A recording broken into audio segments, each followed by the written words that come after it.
e falarei hoje sobre contos de fadas e a base da literatura ocidental. Vamos lá. Antes de mais nada, sempre começo com uma curiosidade, né, para fazer com que os meus telespectadores mergulhem dentro do que estou passando. Você sabia que os contos são histórias em prosa, curtas, menores que as novelas, que são longas? O eixo narrativo do conto prima pela concisão, precisão e densidade? Portanto, hoje vamos falar dos contos de fadas e a base da literatura ocidental neste segundo módulo. Antes de mais nada, cabe a nós, aqui neste momento, classificarmos os contos, correto? Em contos de fadas e os contos maravilhosos, né? Vamos defini-los, portanto. Os contos de fadas são aqueles que podem aparecer ou não fadas, embora os efeitos da magia sempre estejam presentes no desenvolvimento de seus argumentos. Ou seja, a questão mágica está sempre presente dentro dos contos de fadas, correto? Os contos maravilhosos já se iniciam, tá, com as narrativas orientais antigas, correto? E, via de regra, se desenvolvem no cotidiano mágico de animais falantes, tempo e espaço reconhecíveis ou familiares, objetos mágicos, gênios, doentes e heróis que cumprem uma jornada, como na figura que coloco a seguir. A jornada do herói presente nos contos maravilhosos começa através de um mundo comum, né? Um mundo em que esse herói ele vive, né? Um chamado à aventura, né? Desse chamado se sucede as várias situações pelas quais o herói passará, a recusa a esse chamado, tá? Então, na jornada do herói existe esse mundo comum, chamado para a aventura, e essa recusa ao chamado. Logo após o encontro com um mentor que o guiará, né? Logo após o cruzamento do limiar, tá? Fronteira, né? Fronteira. Testes aliados e inimigos após aparecem. A aproximação com o objeto que transformará a trajetória desse herói. A sua provação máxima, né, no qual o herói será posto à prova, tá, do seu limite, né? Logo após essa provação máxima, a conquista da recompensa por esta provação máxima pela qual o herói passou. Logo após o caminho de regresso, de volta, de retorno, né? Após isso, a depuração ou ressurreição desse herói e o retorno transformado desse herói ao mundo originário, ao mundo comum do qual ele veio. Ok? Essa é a jornada que um herói cumpre, correto? Nos contos maravilhosos. Mas, a princípio, o que viria a ser o conto de fadas? A palavra fada vem do latim fatum, que significa destino ou fatalidade, tá? Uma possível realização de um sonho, tá? Possível realização de um desejo, ok? Então, todo conto de fadas, mais do que uma história, né, vai tratar da história da mudança de um destino, né, por meio de algumas provações pelas quais o protagonista, a protagonista terá que passar, né?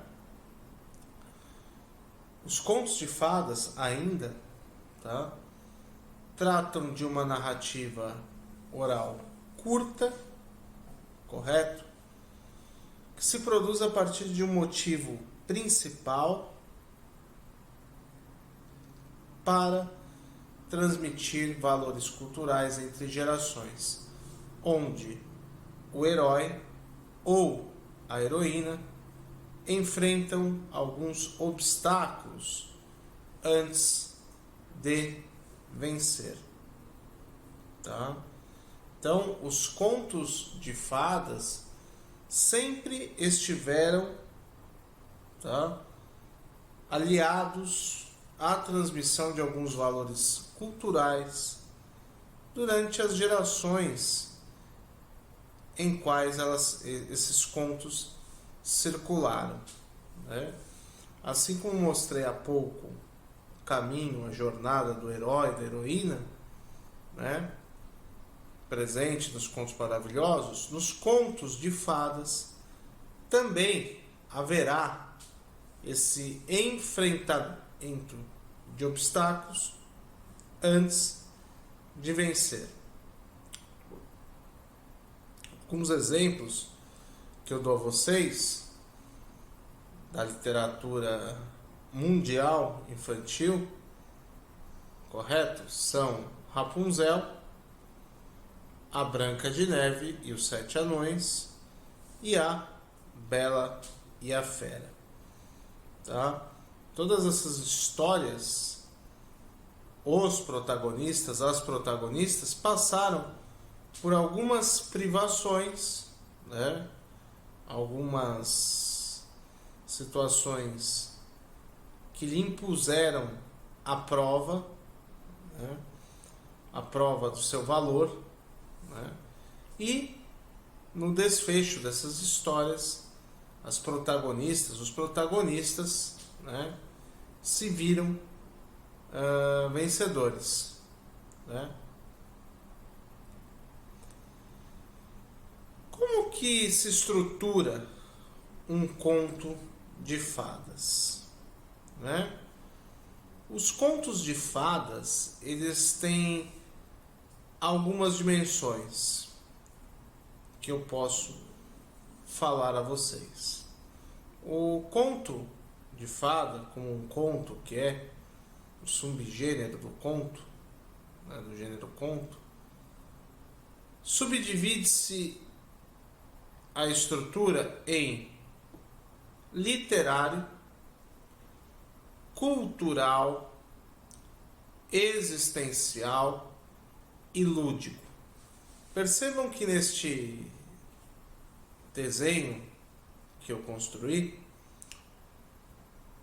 que esses 4 eixos estão ligados estruturalmente ao que compõe um conto, tá? Ao que compõe também um conto maravilhoso, um conto de fada, né? Todo conto precisa ter algo de literário, ou seja, a valorização da forma como se escreve, como é escrito, né?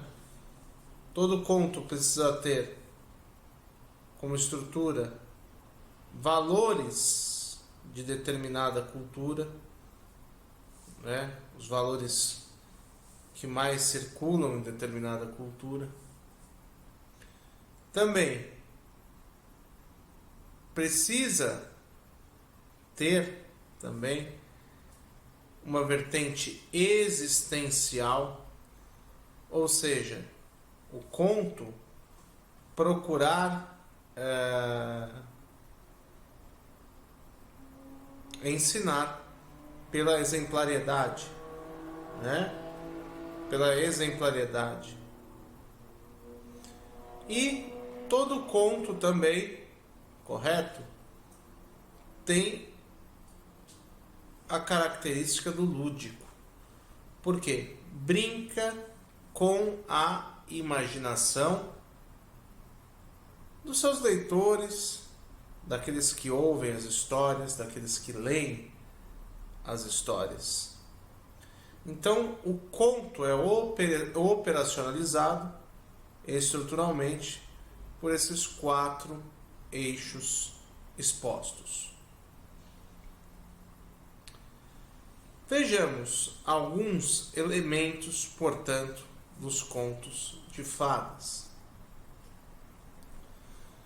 Os contos de fadas, primeiramente, né, a introdução, correto, é composto de uma parte inicial, tá, de uma parte introdutória, tá, em que há a apresentação do espaço, do tempo, dos personagens, né? Enfim, da situação que vai ser contada. Existe uma parte preparatória, né? Uma parte em que essa história há uma preparação anterior, tá? Algo anterior para que o enredo siga com fôlego, tá? Uma localização também mais demarcada, espaço-temporal, ok? Falando de que tempo, em que espaço a gente está localizado. Se na parte inicial foi apresentado, na parte preparatória preparado, essa localização, esse espaço temporal, essa parte espaço-temporal ali vai ficar na localização bem demarcado, né? A apresentação e caracterização dos personagens, e na introdução é muito legal perceber isso, porque observamos, né, aí a maestria do escritor, a habilidade do escritor, né, quanto à caracterização dos personagens, tá? Ainda a introdução deve ser curta e dar estritamente as informações necessárias para facilitar a compreensão do que se vai escutar, tá? Então, é importante na introdução dos contos de fadas nós deixarmos esses 5 pontos da introdução bem claros, bem delineados, bem trabalhados, tá? Na segunda parte, que compõe o enredo. O que deve estar no enredo de uma história de contos de fadas? Ou o que se espera, tá, do enredo nos contos de fadas? Primeiro, o desenrolar dos fatos, né? Como se dá os fatos ora apresentados, tá? Como isso acontece, de que forma, com qual sistemática é feito isso, né? Que tem a ver com o nosso segundo tópico aqui, a sequência lógica dos acontecimentos, como que acontece a sequência de ações dentro dessa história, correto?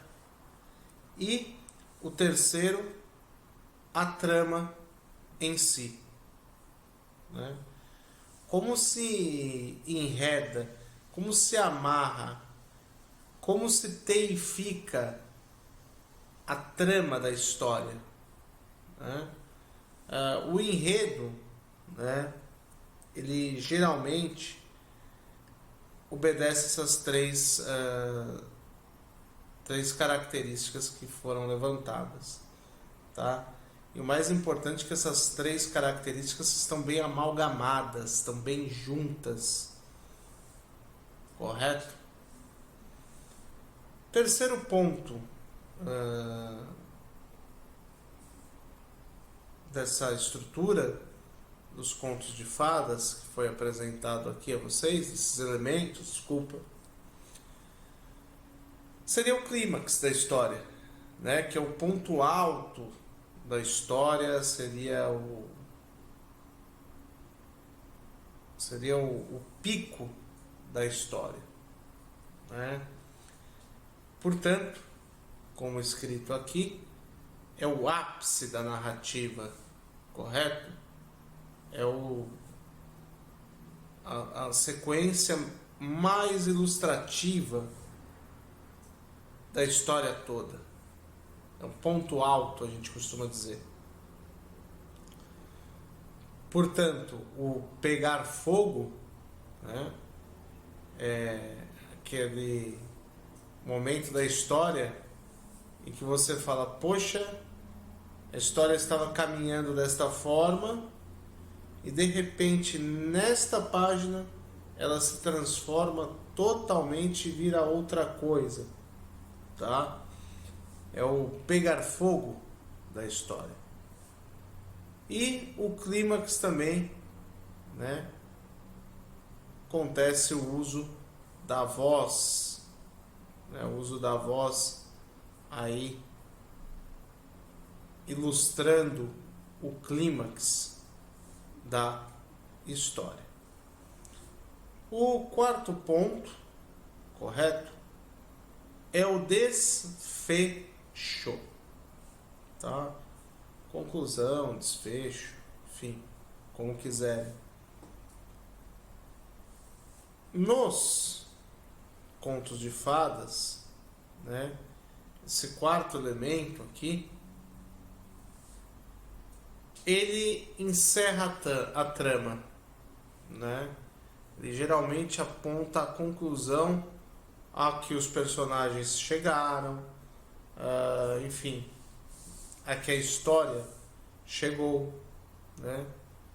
E via de regra satisfazem-se as necessidades da personagem, bem como sua busca pela realização, tá? Então, nesse ponto aqui, nos contos de fadas, também nos contos maravilhosos, por que não? A personagem se realiza, correto? A personagem se realiza, né?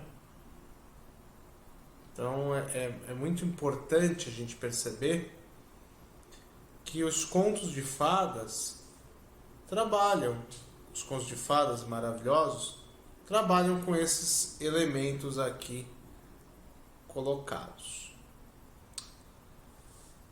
Destaco ainda algumas características dos contos de fadas, né?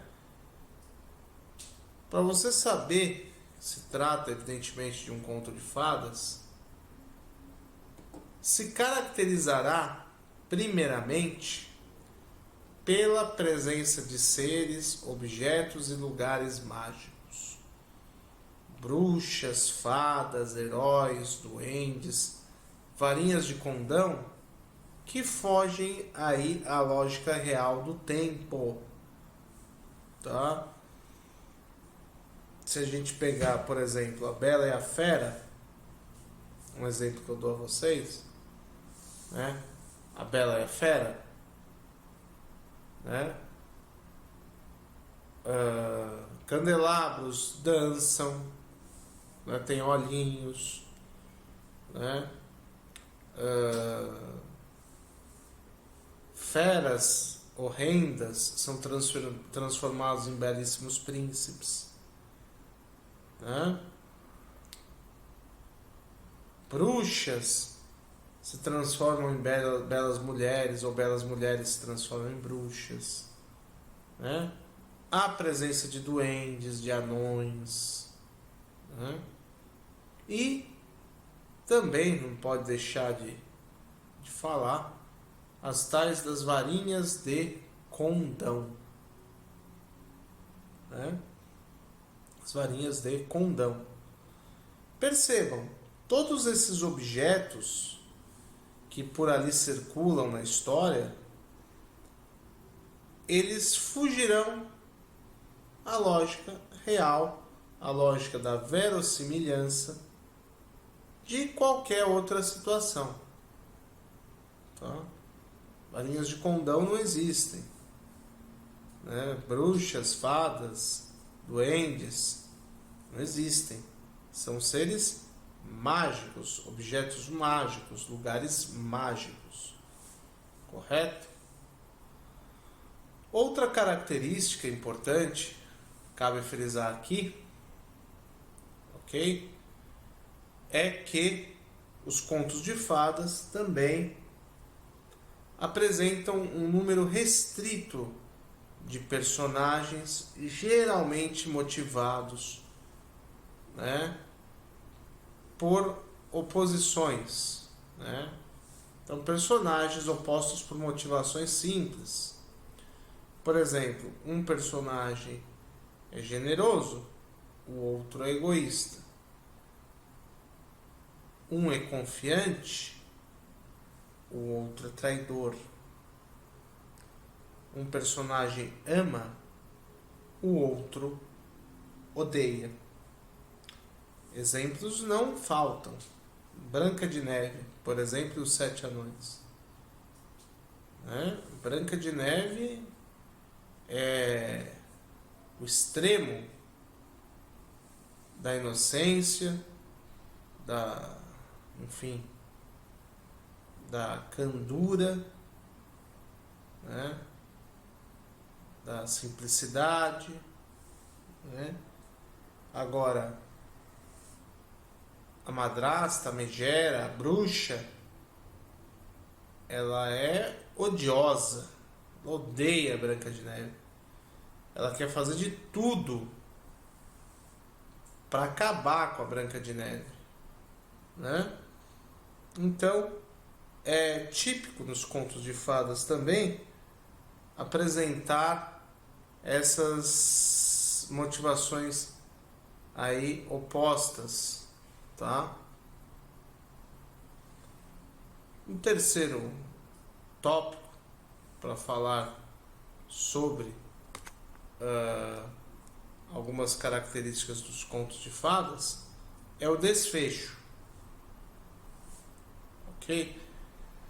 Nos contos de fadas, o desfecho apresenta condutas heróicas que são gratificadas, enquanto a malvadeza vai implicar em duros castigos, né?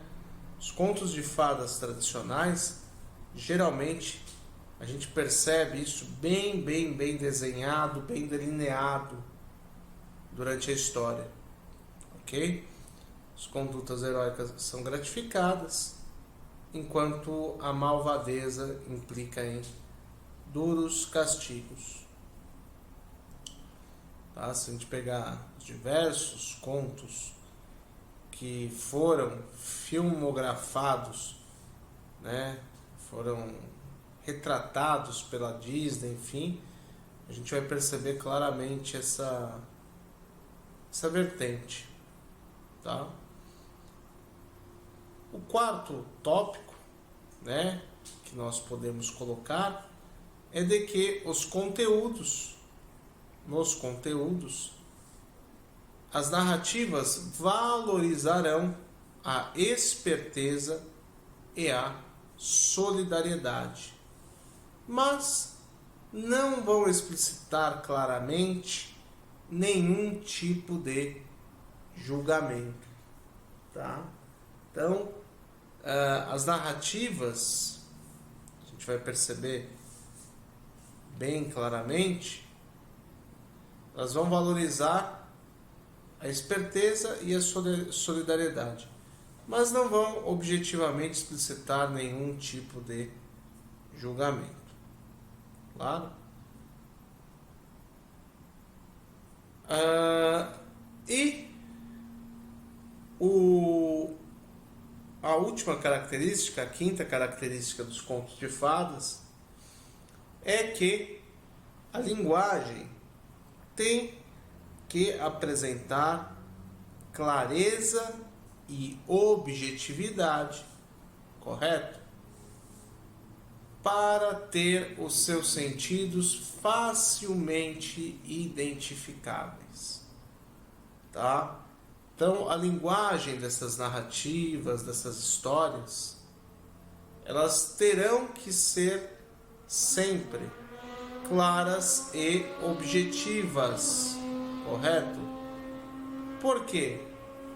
Para que os seus leitores, geralmente, crianças, né, consigam facilmente identificar os sentidos da história que está sendo lida, contada, narrada, teatralizada, enfim. As possibilidades são inúmeras, tá? Outro ponto que é necessário nós trabalharmos, e não menos importante, é que os contos de fadas e maravilhosos têm algumas implicações psicanalíticas na criança, correto? Primeira delas é que nos leitores desse tipo de texto, né, contos de fadas ou maravilhosos, há o trabalho com aspectos simbólicos, ou seja, representacionais, que representam, tá? Os contos de fadas, os contos maravilhosos, eles estão ligados aos eternos dilemas humanos, correto?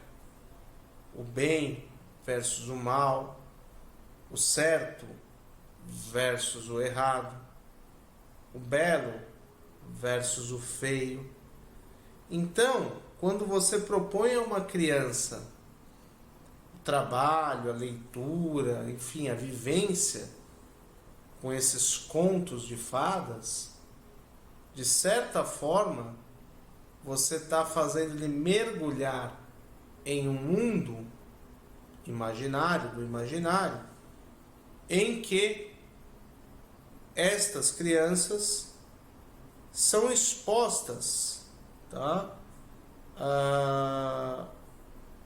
ao trabalho com alguns valores, ao trabalho com uma base axiológica, uma base de valores, que mudam na sociedade de geração em geração, de tempos em tempos. que era belo antigamente, hoje é feio. O que é feio hoje em dia é belo. O que é certo hoje em dia é errado. O que era errado hoje em dia é certo. O que era o mal antigamente, hoje em dia é o bem. O que era o bem, hoje em dia é o mal. Enfim, esse trabalho simbólico é feito pelos contos de fadas. Ainda é importante a gente frisar aqui que a criança, ela não entende as personagens ambivalentes, ou seja, aquelas que são boas e más ao mesmo tempo. E, portanto, a polarização na infância, ela é necessária, né? Justamente para apresentar alguns modelos de convivência em sociedade. Então, é importante que se faça essa colocação a todos vocês, tá?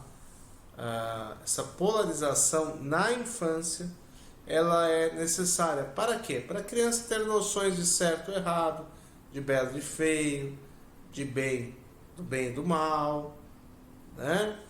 Então é importante que essa criança perceba e veja nessas narrativas evidenciada essa polarização. Ok? Ainda, o adulto não deve explicar à criança os sentidos da história, pois ela por si só deverá analisar e interpretar os sentidos presentes, evitando a chamada moral da história. Ok? Então, a criança deve analisar e interpretar o que está posto ali. A seguir, alguns cuidados que você deve tomar antes de contar os contos de fadas e maravilhosos ou maravilhosos. Primeiro, com os nomes dos personagens. Segundo, com os diálogos dos personagens. Terceiro, com a descrição dos detalhes da história.